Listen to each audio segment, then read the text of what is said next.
Hi, in today's video I'm going to show you how to translate Instagram Reels captions automatically. So let's consider that you have 30% of the ones that you follow on Instagram doesn't or don't speak the same language as you speak or as you used to. So actually, you just need or you want to know what they are actually talking about on their stories or what they are saying. So um, I just want you to go through these three vertical lines, tap on them, and then scroll all the way down until you see accessibility and translations.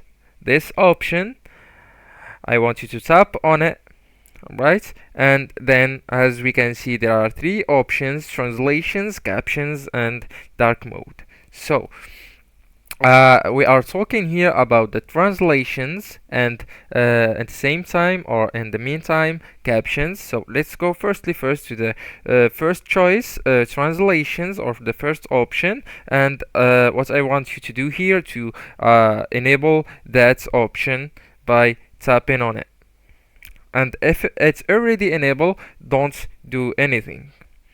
So then I just want you to go back and go through captions, tap on captions, and here I want you to choose the first option on captions. So just tap on it, and it's will always show closed captions to you, and these closed captions are auto generated. Anyways, guys, that's how to translate Instagram Reels captions automatically. Don't forget to like, subscribe, and share the video with your beloved ones, and thank you so much for watching.